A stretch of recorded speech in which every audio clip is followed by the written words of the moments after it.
ಮೂಢತ್ವದ ಮಾಯಲೋಕದಲ್ಲಿ ಮುಳುಗಿ ಕಪ್ಪು ಮೇಘಗಳಂತೆ ತುಂಬಿಕೊಂಡು ಅಂಧಕಾರದ ಅಂಧತ್ವದಲ್ಲಿ ಮುಳುಗಿ ಹೋಗುತ್ತಿರುವ ಈ ಮಾಯಲೋಕವನ್ನು ನಿತ್ಯ ಬೆಳಕಿನಲ್ಲಿ ತುಂಬಿಸಿ ಅಗಮ್ಯವಾದ ಬೆಳಕಿನಲ್ಲಿ ವಾಸ ಮಾಡುವವರಾದ ದೇವರ ಮಾರ್ಗವನ್ನು ಸೇರಿಸುವ ನಮ್ಮ ಈ ಚಿಕ್ಕ ಪ್ರಯತ್ನವೇ ಬೆಳಗು ಬೆಳಗಿಸು ಆತ್ಮಗಳನ್ನ ರಕ್ಷಿಸು ಎಂಬ ಯೇಸು ಕ್ರಿಸ್ತರ ಸಂಚಲನಾತ್ಮಕ ಕಾರ್ಯಕ್ರಮವನ್ನು ಕ್ರೈಸ್ಟ್ ಚರ್ಚ್ ಕರ್ನಾಟಕರವರು ಸಮರ್ಪಿಸಲಿದ್ದಾರೆ.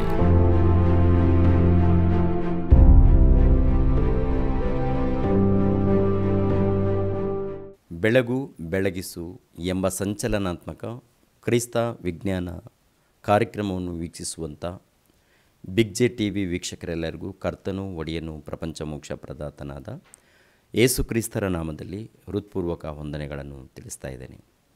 ಪ್ರಿಯರಾದ ದೇವರ ಮಕ್ಕಳಿರ, ದೇವರು ಇದ್ದಾರೆ ಎನ್ನುವುದಕ್ಕೆ ಅನೇಕ ಆಧಾರಗಳು ನೋಡುತ್ತೇವೆ. ದೇವರನ್ನು ಯಾಕೆ ನಂಬಬೇಕು ಎನ್ನುವಂಥ ಅಂಶವನ್ನು ನಾನು ಮಾತನಾಡ್ತಾ ಇದ್ದೇನೆ. ನಿನ್ನೆ ಮಾತನಾಡಿರುವಂಥ ವಿಷಯವನ್ನು ದೇವರು ಇದ್ದಾನೆ ಎನ್ನುವುದಕ್ಕೆ ಅನೇಕ ಆಧಾರಗಳನ್ನು ತೋರಿಸಿದ್ದೇನೆ. ಈ ದಿನ ಕೆಲವು ಸೈನ್ಸ್ ಪರವಾದಂಥ ಆಧಾರಗಳನ್ನು ವಾಕ್ಯದ ಮೂಲಕ ತೋರಿಸಲಿಕ್ಕೆ ನಾನು ಸಿದ್ಧನಾಗಿದ್ದೇನೆ. ಪ್ರತಿಯೊಂದು ಪ್ರಶ್ನೆಗಳಿಗೆ ಉತ್ತರವನ್ನು ಕೊಡಬೇಕಾದರೆ ಬೈಬಲ್ ಗ್ರಂಥವನ್ನು ಚೆನ್ನಾಗಿ ಓದಬೇಕು. ಓದಿದ ನಂತರ ಬೈಬಲ್ ಗ್ರಂಥದ ಮೂಲಕ ಉತ್ತರವನ್ನು ಕೊಡಬೇಕಾಗುತ್ತೆ. ಈ ಪ್ರಕೃತಿಯಲ್ಲಿ ನೋಡುವಾಗ ದೇವರು ಮಾಡುವಂಥ ಕೆಲಸಗಳು ಈ ಪ್ರಕೃತಿಯಲ್ಲಿ ಕಾಣ್ತಾ ಇದೆ. ದೇವರು ಆತ್ಮಸ್ವರೂಪನು. ಮಾನವ ನೇತ್ರಗಳಿಗೆ ತಂದೆಯಾದ ದೇವರು ಕಾಣೋದಿಲ್ಲ. ಆ ದೇವರನ್ನು ತಿಳಿದುಕೊಳ್ಬೇಕಾದ್ರೆ ಈ ಪ್ರಕೃತಿಯನ್ನು ನೋಡಬೇಕು. ಈ ಪ್ರಕೃತಿಯಲ್ಲಿರುವಂಥ ಪ್ರತಿಯೊಂದನ್ನು ಪರಿಶೋಧನೆ ಮಾಡಬೇಕು. ಪರಿಶೋಧನೆ ಮಾಡುವಾಗ ಆ ಸೃಷ್ಟಿಕರ್ತನು ಇದ್ದಾನೆ ಎಂದು ಗೊತ್ತಾಗುತ್ತೆ, ಬುದ್ಧಿಗೆ ಗೊತ್ತಾಗುತ್ತೆ. ಆ ಸೃಷ್ಟಿಕರ್ತನು ಪ್ರಿಯರಾದ ದೇವರ ಮಕ್ಕಳಿರ ಇವರೇ ಎಂದು ನಾವು ಹೇಗೆ ರುಜುಪಡಿಸಲಿಕ್ಕೆ ಆಗುತ್ತೆ? ಇವಾಗ ಯೇಸು ಕ್ರಿಸ್ತರು ಹೇಳಿದ್ದಾರೆ, ದೇವರು ಆತ್ಮಸ್ವರೂಪನು, ಆತನು ನಮ್ಮ ತಂದೆ, ನಮಗೆ ಜನ್ಮ ಕೊಟ್ಟಿರುವಂಥ ತಂದೆ ಅಂತ ಬೈಬಲ್ ಗ್ರಂಥದಲ್ಲಿ ಬರೆಯಲ್ಪಟ್ಟಿದೆ. ಭೂಮಿಯ ಮೇಲೆ ಹುಟ್ಟಿರುವಂಥ ಸರ್ವ ಮಾನವರು ದೇವರ ಮಕ್ಕಳು ಎಂದು ಬರೆಯಲ್ಪಟ್ಟಿದೆ.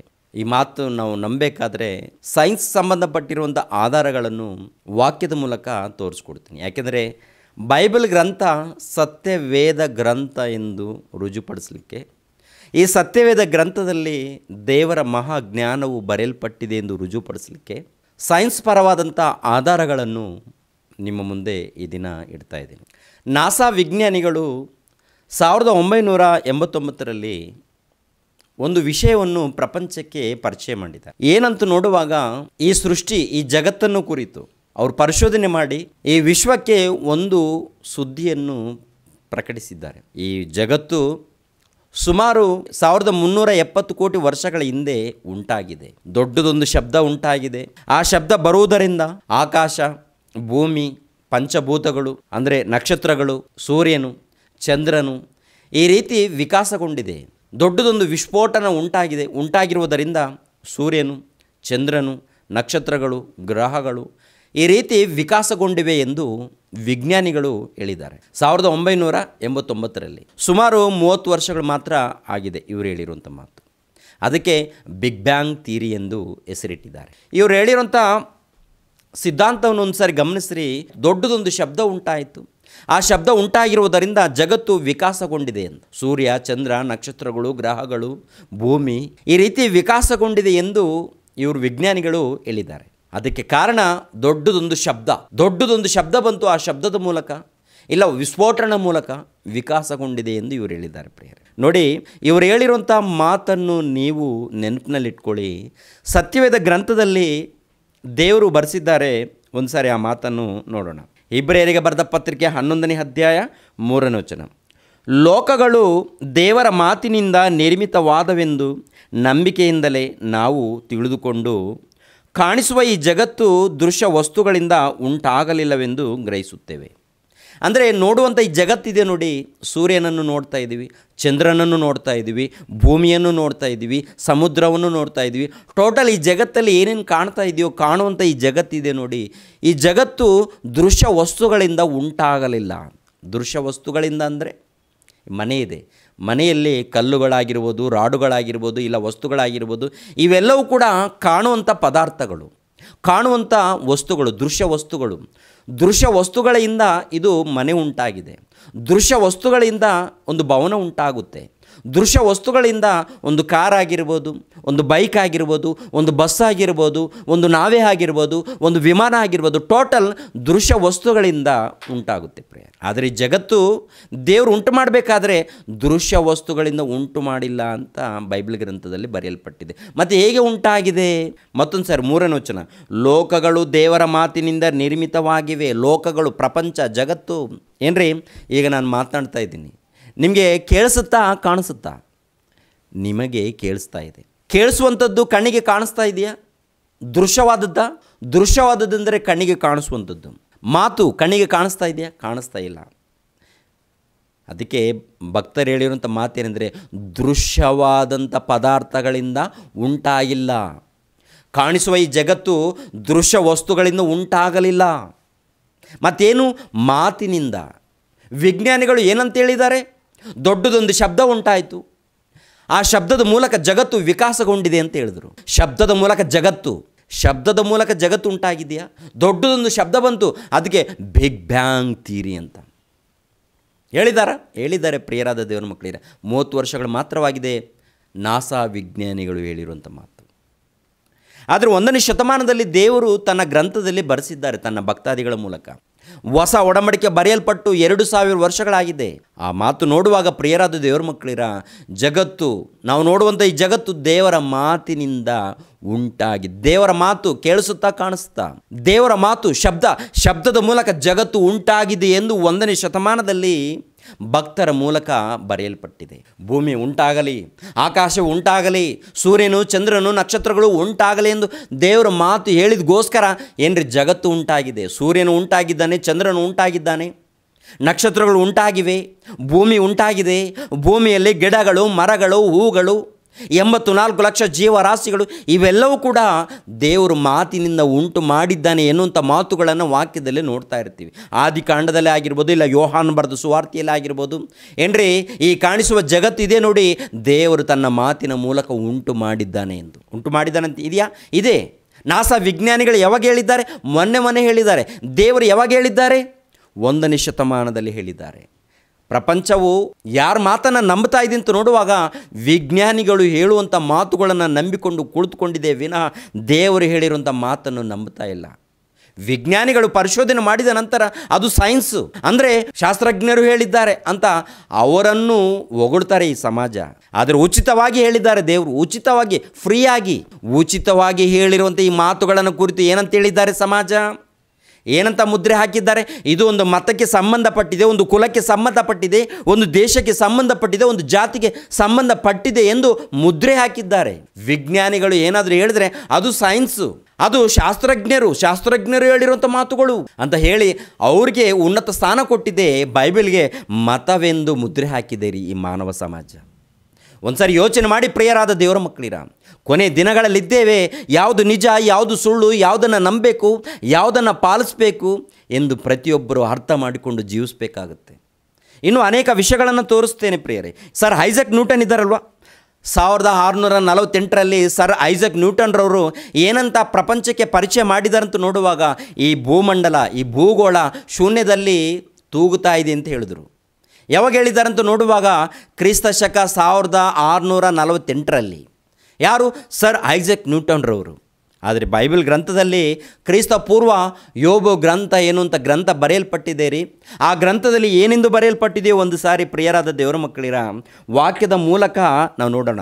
ಯೋಬನ ಗ್ರಂಥ 26ನೇ ಅಧ್ಯಾಯ 7ನೇ ವಚನವನ್ನು, ಆತನು ಶೂನ್ಯದ ಮೇಲೆ ಆಕಾಶದ ಉತ್ತರ ದಿಕ್ಕನ್ನು ವಿಸ್ತರಿಸಿ ಭೂಲೋಕವನ್ನು ಯಾವ ಆಧಾರವೂ ಇಲ್ಲದೆ ತೂಗಾಕಿದ್ದಾನೆ. ಸರ್ ಐಸಕ್ ನ್ಯೂಟನ್ರವರು ಯಾವಾಗ ಹೇಳಿದ್ದಾರೆ? 400 ವರ್ಷಗಳು ಮಾತ್ರ ಆಗಿದೆ. ಬೈಬಲ್ ಗ್ರಂಥದಲ್ಲಿ ಯಾವಾಗ ಬರೆಯಲ್ಪಟ್ಟಿದೆ? ಕ್ರಿಸ್ತ ಪೂರ್ವ 2000 ವರ್ಷಗಳ ಹಿಂದೆಯೇ ಕ್ರಿಸ್ತ ಪೂರ್ವದಲ್ಲಿ ಯೋಬನ ಮೂಲಕ ನುಡಿಸಿರುವಂಥ ಮಾತುಗಳು. ಯೋಬನ ಮೂಲಕ ಏನು? ಈ ಶೂನ್ಯದಲ್ಲಿ ಭೂಗೋಳವನ್ನು ತೂಗಾಕಿದ್ದಾನಂತೆ. ಸರ್ ಐಸಕ್ ನ್ಯೂಟನ್ ಹೇಳಿದ್ದಾರೆ, ಈ ವಿಶ್ವವನ್ನು ಅಂದರೆ ಭೂಗೋಳವನ್ನು, ಟೋಟಲ್ ವಿಶ್ವವನ್ನು ಪರಿಶೋಧನೆ ಮಾಡಿ ಈ ಭೂಮಿ ಶೂನ್ಯದಲ್ಲಿ ತೂಗಾಕಿದ ರೀತಿಯಲ್ಲಿ ಕಾಣ್ತಾ ಇದೆ. ಶೂನ್ಯದಲ್ಲಿ ವಿಶ್ವವನ್ನು ನೋಡುವಾಗ, ಈ ಭೂಮಿಯನ್ನು ನೋಡುವಾಗ ಶೂನ್ಯದಲ್ಲಿ ತೂಗಾಕಲ್ಪಟ್ಟಿದೆಯಂತೆ, ಶೂನ್ಯದಲ್ಲಿದೆಯಂತೆ. ಈ ಶೂನ್ಯದಲ್ಲಿ. ಸರ್ ಐಸಕ್ ನ್ಯೂಟನ್ರವರು 400 ವರ್ಷಗಳಾಗಿದೆ. ಬೈಬಲ್ ಗ್ರಂಥದಲ್ಲಿ ಕ್ರಿಸ್ತ ಪೂರ್ವ 2000 ವರ್ಷಗಳ ಹಿಂದೆ ಯೋಬ ಗ್ರಂಥ ಇದೆ, ಆ ಗ್ರಂಥದಲ್ಲಿ ಈ ಮಾತು ಬರೆಯಲ್ಪಟ್ಟಿದೆ. ಪ್ರಿಯರಾದ ದೇವರ ಮಕ್ಕಳಿಗೆ ಯಾರ ಮಾತನ್ನು ನಂಬ್ತೀರಾ?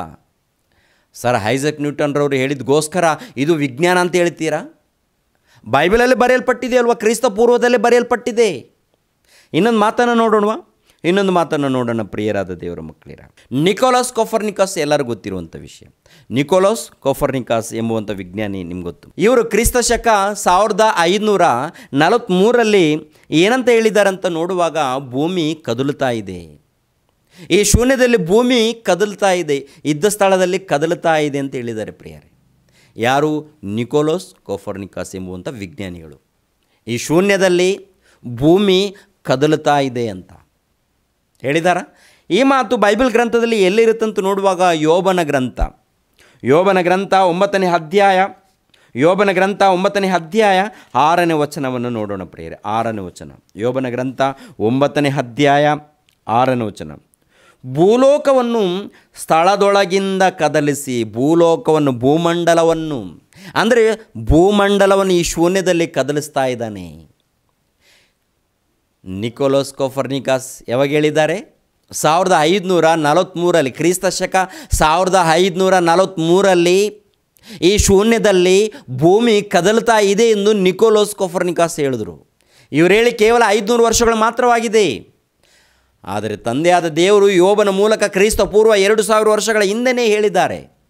ಕ್ರಿಸ್ತ ಪೂರ್ವ 2000, ಕ್ರಿಸ್ತ ಶಕ 1500 ಅಂದರೆ ಟೋಟಲ್ ನಿಕೋಲಸ್ ಕೊಪರ್ನಿಕಸ್ ಹೇಳಲಾರ್ದ ಮೊದಲೇ 3500 ವರ್ಷಗಳ ಹಿಂದೆಯೇ ಸತ್ಯವೇದ ಗ್ರಂಥದಲ್ಲಿ ಈ ಮಾತು ಬರೆಯಲ್ಪಟ್ಟಿದೆ. ಪ್ರಿಯರಾದ ದೇವರ ಮಕ್ಕಳು, ಇದು ಸತ್ಯವೇದ ಗ್ರಂಥವೆಂದು ರುಜುಪಡಿಸಲಿಕ್ಕೆ ಅನೇಕ ಆಧಾರಗಳು ಬೈಬಲ್ ಗ್ರಂಥದಲ್ಲಿದೆ. ಒಂದಲ್ಲ ಎರಡಲ್ಲ, ಅನೇಕ ಆಧಾರಗಳಿವೆ. ಈ ಅನೇಕ ಆಧಾರಗಳನ್ನು ನೋಡುವಾಗ, ಪರಿಶೋಧನೆ ಮಾಡುವಾಗ ಅದ್ಭುತ. ಈ ವಿಜ್ಞಾನಿಗಳು ಹೇಳದೆ ಇರುವಾಗ ಬೈಬಲ್ ಗ್ರಂಥದಲ್ಲಿ ಜಗತ್ತನ್ನು ಕುರಿತು, ಪ್ರಕೃತಿಯನ್ನು, ಪಂಚಭೂತಗಳನ್ನು ಕುರಿತು ಬರೆಯಲ್ಪಟ್ಟಿದೆ ರೀ. ವಿಜ್ಞಾನಿಗಳು ಪರಿಶೋಧನೆ ಮಾಡಿ ಮೊನ್ನೆ ಹೇಳಿದ್ದಾರೆ, ದೇವರು ಏನ್ರಿ ಯಾವಾಗೋ ಬರೆಸಿದ್ದಾನೆ ಅದ್ಭುತವಾದಂಥ ಮಾತುಗಳು. ಮತ್ತು ದೇವರ ಮಾತುಗಳನ್ನು ನೋಡುವಾಗ ಮತವೆಂದು ಮುದ್ರೆ ಹಾಕಿದೆ. ಇವರು ಹೇಳಿದರೆ ವಿಜ್ಞಾನಿಗಳು ಎಂದು ಅವ್ರಿಗೆ ಬಿರುದು ಕೊಟ್ಟಿದೆ. ಯಾರನ್ನು ನಂಬ್ತೀರಾ? ಉಚಿತವಾಗಿ ಹೇಳಿರುವಂಥ ತಂದೆಯಾದ ದೇವರ ಮಾತನ್ನು ನಂಬ್ತೀರಾ? ಅಥವಾ ಕೋಟ್ಯಾನುಗಟ್ಟಲೆ ಹಣವನ್ನು ಖರ್ಚು ಮಾಡಿ ಪರಿಶೋಧನೆ ಮಾಡಿ ತಿಳಿದುಕೊಂಡಿರುವಂಥ ಅವರ ಮಾತನ್ನು ನಂಬ್ತೀರಾ? ಪ್ರಿಯರ ದೇವ್ರ ಮಕ್ಕಳಿರ, ದೇವರು ಉಚಿತವಾಗಿ ಹೇಳಿದ್ದಾರೆ ಅಂತಂದರೆ ಏನ್ರಿ, ದೇವರ ಗ್ರಂಥ ಎಷ್ಟು ಶ್ರೇಷ್ಠವಾದದ್ದು ಒಂದು ಸಾರಿ ಪರಿಶೋಧನೆ ಮಾಡಿ ಎಂದು ಪ್ರೀತಿಯಿಂದ ನಿಮ್ಮನ್ನು ಕೋರಿಕೊಳ್ತಾ ಇದ್ದೀನಿ. ಪ್ರೀತಿಯಿಂದ ಇನ್ನೊಬ್ಬ ವಿಜ್ಞಾನಿಯನ್ನು ಕುರಿತು ತಿಳಿದುಕೊಳ್ಳೋಣ. ಕ್ರಿಸ್ತ ಶಕ 1610ರಲ್ಲಿ ಗೆಲಿಲಿಯೋ ಎಂಬುವಂಥ ಇವರು ಟೆಲಿಸ್ಕೋಪನ್ನು ಕಂಡುಕೊಂಡ ನಂತರ ಚಂದ್ರನಿಗೆ ಸ್ವಯಂ ಪ್ರಕಾಶಿಸುವ ಶಕ್ತಿ ಚಂದ್ರನಿಗೆ ಇಲ್ಲ ಎಂದು ಪ್ರಪಂಚಕ್ಕೆ ಪರಿಚಯ ಮಾಡಿದರು. ಚಂದ್ರನಿದ್ದಾನಲ್ಲ, ರಾತ್ರಿ ಬೆಳಕು ಕೊಡ್ತಾ ಇದ್ದಾನಲ್ಲ, ಬೆಳಕು ಕೊಡುವಂಥ ಈ ಚಂದ್ರನಿಗೆ ಸ್ವಯಂ ಪ್ರಕಾಶಿಸುವ ಶಕ್ತಿ ಆ ಚಂದ್ರನಿಗೆ ಇಲ್ಲ. ಮತ್ತು ಹೇಗೆ? ಸೂರ್ಯನು ಬೆಳಕು ಕೊಡುವುದರಿಂದ ಆ ಬೆಳಕು ಮೂಲಕ ಭೂಮಿಗೆ ಬೆಳಕು ಕೊಡ್ತಾ ಇದ್ದಾನೆ ಎನ್ನುವಂಥ ವಿಷಯವನ್ನು ಕೂಡ ಹೇಳಿದ್ದಾರೆ. ಆದರೆ ಬೈಬಲ್ ಗ್ರಂಥದಲ್ಲಿ ಪ್ರಿಯರಾದ ದೇವರ ಮಕ್ಕಳಿರ, ಸತ್ಯವೇದ ಗ್ರಂಥದಲ್ಲಿ ಏನೆಂದು ಬರೆಯಲ್ಪಟ್ಟಿದೆಯೋ ಒಂದು ಸಾರಿ ಯೋಬನ ಗ್ರಂಥ 25ನೇ ಅಧ್ಯಾಯ 5ನೇ ವಚನ ನೋಡೋಣ. ನೋಡಿರಿ, ಆತನ ದೃಷ್ಟಿಯಲ್ಲಿ ಚಂದ್ರನಿಗಾದರೂ ಕಳೆ ಇಲ್ಲ. ಚಂದ್ರನಿಗೆ ಕಳೆ ಇಲ್ಲ ಅಂತಂದರೆ ಸೂರ್ಯನ ಬೆಳಕು ಕೊಡುವುದರಿಂದ ಚಂದ್ರನು ಪ್ರಕಾಶಿಸ್ತಾ ಇದ್ದಾನೆ ಎಂದು ವಿಜ್ಞಾನಿಗಳು ಮೊನ್ನೆ ಹೇಳಿದ್ದಾರೆ. ಕ್ರಿಸ್ತ ಪೂರ್ವದಲ್ಲಿ ಯೋಬನ ಗ್ರಂಥದಲ್ಲಿ ಈ ಮಾತು ಬರೆಯಲ್ಪಟ್ಟಿದೆ. ಇನ್ನೊಂದು ಮಾತನ್ನು ನೋಡೋಣ ಪ್ರಿಯರಾದ ದೇವರ ಮಕ್ಕಳಿರ. 1910ರಲ್ಲಿ ಮಿಲ್ಯುಟಿನ್ ಕೋವಿಚ್ ಎಂಬುವಂಥ ಇವರು ಹಾಗೂ 1990ರಲ್ಲಿ ಜಾಕ್ವೆನ್ ಲಷ್ಕರ್ ಎನ್ನುವಂಥ ಇವರು ಏನಂತ ಹೇಳಿದಾರಂತ ನೋಡುವಾಗ, ಚಂದ್ರನ ಮೂಲಕ ವಾತಾವರಣಗಳು ತಿಳಿತಾ ಇದೆ ಅಂತ. ಭೂ ವಾತಾವರಣಕ್ಕೆ ಸಂಬಂಧಪಟ್ಟಿರುವಂಥ ಇವರು ಪರಿಶೋಧನೆ ಮಾಡಿ ಏನಂತ ಹೇಳಿದ್ದಾರೆ ಅಂತ ನೋಡುವಾಗ, ಚಂದ್ರನ ಮೂಲಕ ಋತು ವಾತಾವರಣಗಳು ಗೊತ್ತಾಗ್ತಾ ಇದೆ ಅಂತ. ಅಂದರೆ ಕಾಲಗಳು, ಸಮಯಗಳು ಯಾರ ಮೂಲಕ ಗೊತ್ತಾಗ್ತಾ ಇದೆ ಅಂತ ಹೇಳಿದ್ದಾರೆ ಅಂದರೆ ಚಂದ್ರನ ಮೂಲಕ. ಇವಾಗ ನೋಡಿ, ಕೀರ್ತನೆ ಗ್ರಂಥ 104:19ನೇ ವಚನ ಏನು ಬರೆಯಲ್ಪಟ್ಟಿದೆಯೋ ಒಂದು ಸಾರಿ ವಾಕ್ಯದ ಮೂಲಕ ನೋಡೋಣ. ವಿಶೇಷ ಕಾಲಗಳ ಸೂಚನೆಗಾಗಿ ಚಂದ್ರನನ್ನು ನಿರ್ಮಿಸಿದ್ದಿ. ಸೂರ್ಯನು ತನ್ನ ಅಸ್ತಮಾನ ಸಮಯವನ್ನು ಬಲ್ಲನು. ಅಂದರೆ ಪ್ರಿಯರಾದ ದೇವರ ಮಕ್ಕಳಿರ, ಚಂದ್ರನ ಮೂಲಕ ವಿಶೇಷ ಕಾಲಗಳು ಗೊತ್ತಾಗ್ತಾ ಇವೆ ಎಂದು ಮೊನ್ನೆ ಇವರು ಹೇಳಿದ್ದಾರೆ. 100 ವರ್ಷ ಆಯಿತು ಅಷ್ಟೇ. ವಿಜ್ಞಾನಿಗಳು ಹೇಳಿ 100 ವರ್ಷ ಆಗಿದೆ. ಕ್ರಿಸ್ತ ಪೂರ್ವ ಸುಮಾರು 800 ವರ್ಷಗಳ ಹಿಂದೆ ಕೀರ್ತನೆ ಗ್ರಂಥ ಬರೆಯಲ್ಪಟ್ಟಿದೆ. ಅವರ ಮೂಲಕ ಈ ಮಾತು ಹೇಳಿದ್ದಾರೆ ಪ್ರೇರೆ. ಎಂಥ ಮಾತು, ಎಂಥ ಅದ್ಭುತವಾದಂಥ ಮಾತು.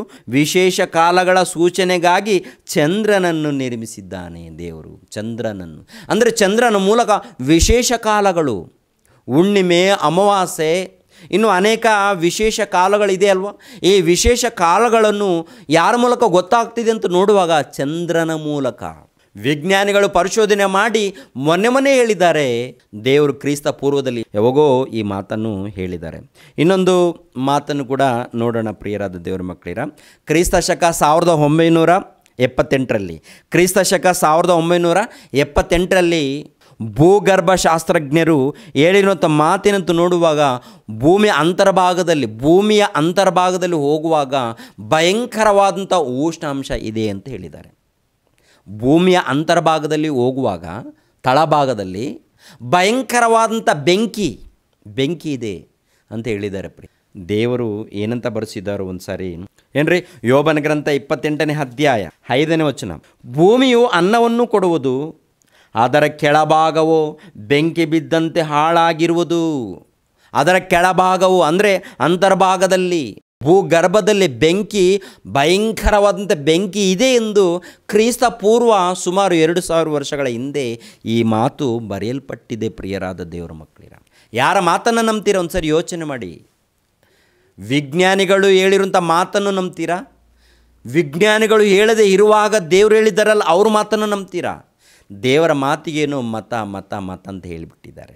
ಇವ್ರ ಮಾತಿಗೇನು ವಿಜ್ಞಾನ ಅಂತ ಹೇಳಿದ್ದಾರೆ. ನೋಡಿ ಸಮಾಜ ಯಾವ ರೀತಿ ಇದೆ ರೀ, ಒಂದು ಸರಿ ಯೋಚನೆ ಮಾಡಿ ಪ್ರಿಯರಾದ ದೇವರ ಮಕ್ಕಳಿರ. ಅಂದರೆ ಶ್ರೇಷ್ಠವಾದಂಥ ಗ್ರಂಥವನ್ನು, ಶ್ರೇಷ್ಠವಾದಂಥ ಪರಿಶುದ್ಧ ಸತ್ಯವೇದ ಗ್ರಂಥವನ್ನು ಮತಕ್ಕೆ ಸಂಬಂಧಪಟ್ಟಿದೆ ಎಂದು ಈ ರೀತಿ ಇವರು ಮುದ್ರೆ ಹಾಕಿರುವಾಗ ಒಂದು ಸರಿ ನಾವು ಎಷ್ಟರ ಮಟ್ಟಿಗೆ ದೇವರ ವಚನಗಳನ್ನು ಅರ್ಥ ಮಾಡ್ಕೊಳ್ತಾ ಇದ್ದೀವಿ, ಯಾವ ರೀತಿ ಓದ್ತಾ ಇದ್ದೀವಿ ಎಂದು ಒಂದು ಸಾರಿ ನಿಮ್ಮನ್ನು ನೀವು ಪರಿಶೋಧನೆ ಮಾಡಿಕೊಳ್ಳಿ ಪ್ರಿಯರಾದ ದೇವರ ಮಕ್ಕಳಿರ. ಇನ್ನೊಬ್ಬ ವಿಜ್ಞಾನಿಯನ್ನು ಕುರಿತು ನಾವು ತಿಳ್ಕೊಳ್ಳೋಣ. ಇಟಲಿ ದೇಶದಲ್ಲಿ ಕ್ರಿಸ್ತ ಶಕ 1600-1700 ಮಧ್ಯಕಾಲದಲ್ಲಿ ಒಬ್ಬ ವಿಜ್ಞಾನಿ ಬಂದಿದ್ದಾರೆ. ಅವರು ಅಂತರಿಕ್ಷದಲ್ಲಿರುವಂಥ ನಕ್ಷತ್ರಗಳನ್ನು ಪರಿಶೋಧನೆ ಮಾಡಿ, ನಕ್ಷತ್ರಗಳು ಈ ಶೂನ್ಯದಲ್ಲಿ ಚಲಿಸುತ್ತಿವೆ, ಈ ಶೂನ್ಯದಲ್ಲಿ ತಿರುಗುತ್ತಿವೆ ಅಂತ ಹೇಳಿದ್ದಾರೆ ಪ್ರಿಯರೇ. ನಕ್ಷತ್ರಗಳಂದರೆ ಶೂನ್ಯದಲ್ಲಿ ತಿರುಗುತ್ತಾ ಇವೆ ಅಂತ. ಎಡ್ಮಂಡ್ ಹೇಲಿ ಹೇಳಲಾರ್ದ ಮೊದಲು ನಕ್ಷತ್ರಗಳು ಇದ್ದಲ್ಲೇ ಇವೆ ಎಂದು ಪ್ರಪಂಚ ದೇಶದಲ್ಲಿ ಎಲ್ಲರೂ ನಂಬಿದ್ರು. ಎಡ್ಮಂಡ್ ಹೇಲಿ ಹೇಳಿದ ನಂತರ ನಕ್ಷತ್ರಗಳು ತಿರುಗುತ್ತಾ ಇವೆ ಎಂದು ಪ್ರಪಂಚ ಅರ್ಥ ಮಾಡಿಕೊಂಡಿದೆ. ಎಡ್ಮಂಡ್ ಹೇಲಿ ಹುಟ್ಟಲಾರ್ದ ಮೊದಲು ಕ್ರಿಸ್ತ ಪೂರ್ವದಲ್ಲಿ ಯೋಬನ ಗ್ರಂಥದಲ್ಲಿ ಏನು ಬರೆಯಲ್ಪಟ್ಟಿದೆಯೋ, ಯೋಬನ ಗ್ರಂಥ 38ನೇ ಅಧ್ಯಾಯ 31-32. ನೀನು ಕೃತ್ತಿಕೆಯ ಸರಪಣಿಯನ್ನು ಬಿಗಿದು ಮೃಗಶಿರದ ಬಂಧವನ್ನು ಬಿಚ್ಚುವೆಯಾ? ಆಯಾ ಸಮಯದಲ್ಲಿ ನಕ್ಷತ್ರ ರಾಶಿಗಳನ್ನು ಬರಮಾಡುವೆಯೋ? ಸಪ್ತ ಋಷಿಗಳನ್ನು ಪರಿವಾರದೊಡನೆ ನಡೆಸುವೆಯಾ? ಖಗೋಳದ ಕಟ್ಟಳೆಗಳನ್ನು ತಿಳಿದುಕೊಂಡಿದೆಯೋ? ಅದರ ಆಳಿಕೆಯನ್ನು ಭೂಮಿಯಲ್ಲಿ ಸ್ಥಾಪಿಸಿದ್ದೀಯಾ? ಅಂದರೆ ಆಕಾಶದಲ್ಲಿರುವಂಥ ನಕ್ಷತ್ರಗಳನ್ನು ನೀನು ತಿರುಗಿಸ್ತಿದ್ದೀಯಾ ಅಂತ ದೇವರು ಸವಾಲು ಮಾಡ್ತಾ ಇದ್ದಾನೆ. ಮತ್ತೊಂದು ಸಾರಿ 31, ನೀನು ಕೃತ್ತಿಕೆಯ ಸರಪಣಿಯನ್ನು ಬಿಗಿದು ಮೃಗಶಿರದ ಬಂಧವನ್ನು ಬಿಚ್ಚುವೆಯಾ? ಆಯಾ ಸಮಯದಲ್ಲಿ ನಕ್ಷತ್ರ ರಾಶಿಗಳನ್ನು ಬರಮಾಡುವೆಯಾ? ಸಪ್ತ ಋಷಿಗಳನ್ನು ಪರಿವಾರದೊಡನೆ ನಡೆಸುವೆಯಾ? ಖಗೋಳದ ಕಟ್ಟಳೆಗಳನ್ನು ತಿಳಿದುಕೊಂಡಿದೆಯೋ? ಅದರ ಆಳಿಕೆಯನ್ನು ಭೂಮಿಯಲ್ಲಿ ಸ್ಥಾಪಿಸಿದ್ದೀಯಾ ಯೋಬನೇ ಅಂತ ಯೋಬನಿಗೆ ತಂದೆಯಾದ ದೇವರು ಪ್ರಶ್ನೆ ಆಗ್ತಾ ಇದ್ದಾನೆ. ಯೋಬನೇ, ನಕ್ಷತ್ರಗಳು ತಿರುಗಿಸ್ತಾ ಇದ್ದೀನಿ ನಾನೇ. ಅಂದರೆ ಎಡ್ಮಂಡ್ ಹೇಲಿ ಹೇಳದೇ ಇರುವಾಗ ಕ್ರಿಸ್ತ ಪೂರ್ವ 2000 ವರ್ಷಗಳ ಹಿಂದೆಯೇ ಸತ್ಯವೇದ ಗ್ರಂಥದಲ್ಲಿ ಬರೆಯಲ್ಪಟ್ಟಿದೆ. ನಕ್ಷತ್ರಗಳು ಚಲಿಸುತ್ತಿವೆ ಎಂದು, ನಕ್ಷತ್ರಗಳು ಕದಲುತ್ತಿವೆ ಎಂದು, ನಕ್ಷತ್ರಗಳು ತಿರುಗುತ್ತಿವೆ ಎಂದು ಕ್ರಿಸ್ತ ಪೂರ್ವ 2000 ವರ್ಷಗಳ ಹಿಂದೆ ಹೇಳಿರುವಾಗ ಪ್ರಿಯರಾದ ದೇವ್ರ ಮಕ್ಕಳಿರ ಒಂದ್ಸರಿ ಯೋಚನೆ ಮಾಡಿ. ವಿಜ್ಞಾನಿಗಳು ಇಲ್ಲದ ದಿನಗಳಲ್ಲಿ, ಟೆಲಿಸ್ಕೋಪ್ ಇಲ್ಲದ ದಿನಗಳಲ್ಲಿ ತಂದೆಯಾದ ದೇವರು ಈ ಜಗತ್ತಿನಲ್ಲಿ ಎಲ್ಲವನ್ನು ಕೂಡ ಏನೇನು ಉಂಟು ಮಾಡಿದರೂ ಎಲ್ಲವನ್ನು ಕೂಡ ಹೇಳಿದ್ದಾರೆ ಪ್ರಿಯರೇ. ನಕ್ಷತ್ರಗಳು ತಿರುಗುತ್ತಾ ಇವೆ, ಭೂಮಿ ಕದಲುತ್ತಾ ಇದೆ, ಭೂಮಿ ಶೂನ್ಯದಲ್ಲಿ ಇದೆ. ಇವರೆಲ್ಲರೂ ಪ್ರಿಯರಾದ ದೇವರ ಮಕ್ಕಳಿರ ವಿಜ್ಞಾನಿಗಳು ಹೇಳಲಾರ್ದ ಮೊದಲೇ ಸತ್ಯವೇದ ಗ್ರಂಥದಲ್ಲಿ ದೇವರು ಬರೆಸಿದ್ದಾನೆ ಪ್ರಿಯರೇ. ದೇವರು ಇದ್ದಾನೆ, ದೇವರು ಇದ್ದದಕ್ಕೋಸ್ಕರ ಭೂಮಿ ತಿರುಗುತ್ತಾ ಇದೆ. ದೇವರು ಇದ್ದದಕ್ಕೋಸ್ಕರ ಭೂಮಿ 1 ಗಂಟೆಗೆ 1,600,000 ಕಿಲೋಮೀಟರ್ ವೇಗದಲ್ಲಿ ತಿರುಗುತ್ತಾ ಇದೆ. ನಕ್ಷತ್ರಗಳು ತಿರುಗುತ್ತಾ ಇವೆ, ಗ್ರಹಗಳು ತಿರುಗುತ್ತಾ ಇವೆ. ಇವೆಲ್ಲ ದೇವರ ಮೂಲಕ ನಡೀತಾ ಇದೆ. ದೇವರ ಮೂಲಕ ಒಂದು ಸಾರಿ ಈ ಹಾಡನ್ನು ನೋಡಿ ಪ್ರಿಯರೇ.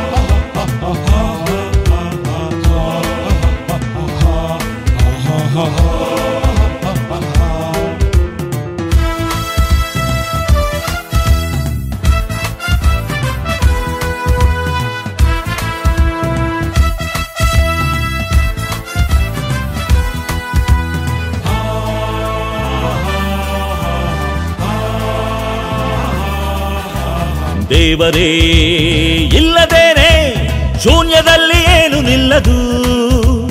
ದೇವರೇ ಮಾಡದೇನೆ ಶೂನ್ಯದಲ್ಲಿ ಭೂಮಿ ನಿಲ್ಲದು. ಆಧಾರವು ಆ ದೇವರೇ, ಮಾಡಿದ್ದು ತನ್ನ ವಾಕ್ಯವೇ, ಎಲ್ಲವನ್ನು ಮಾಡಿದ್ದು ದೇವರೇ. ಈ ಮನುಷ್ಯರೆಲ್ಲ ದೇವರಿಗೆ ಮಕ್ಕಳೇ. ದೇವರೇ ಇಲ್ಲದೇನೆ ಶೂನ್ಯದಲ್ಲಿ ಏನು ನಿಲ್ಲದು. ದೇವರೇ ಮಾಡದೇನೆ ಶೂನ್ಯದಲ್ಲಿ ಭೂಮಿ ನಿಲ್ಲದು.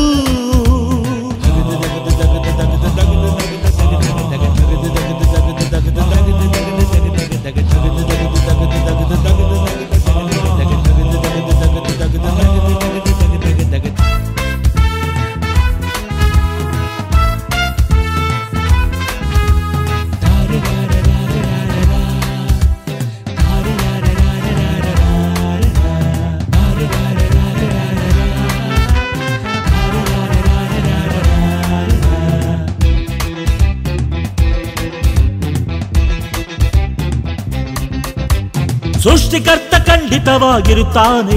ಆ ಸೃಷ್ಟಿಕರ್ತ ದೇವರೇ ಆಗಿರುತ್ತಾನೆ. ಒಬ್ಬ ದೇವರೇ ನಿನ್ನ ಮಾಡಿದರು, ಆ ಒಬ್ಬ ದೇವರೇ ತಂದೆಯಾಗುವರು. 100 ಮಂದಿ ದೇವರುಗಳು ಇರುತ್ತಾರ, ನಿನ್ನ ಹೆತ್ತವರು 100 ಮಂದಿ ಇರುವುದಿಲ್ಲ. ಒಬ್ಬ ದೇವರೇ ನಿನ್ನ ಮಾಡಿದರು, ಆ ಸೃಷ್ಟಿಗೆಲ್ಲ ಕಾರಣನು ದೇವರೇ. ವಿಶ್ವಾಸವು ಒಂದೇ, ದೇವರು ಒಬ್ಬರೇ, ಎಲ್ಲರಿಗೂ ತಂದೆಯೊಬ್ಬರೇ. ನಂಬಿಕೆಯು ಒಂದೇ, ಮಾರ್ಗವೂ ಒಂದೇ, ಸೃಷ್ಟಿಸಿದ ದೇವರೊಬ್ಬರೇ. ನಂಬಿಕೆಗೆ ಆಧಾರವು ಈ ಶೂನ್ಯದಲ್ಲಿ ಭೂಮಿಯು ತಿರುಗುವುದೇ. ದೇವರೇ ಇಲ್ಲದೇನೆ ಶೂನ್ಯದಲ್ಲಿ ಏನು ನಿಲ್ಲದು. ದೇವರೇ ಮಾಡದೇನೆ ಶೂನ್ಯದಲ್ಲಿ ಭೂಮಿ ನಿಲ್ಲದು.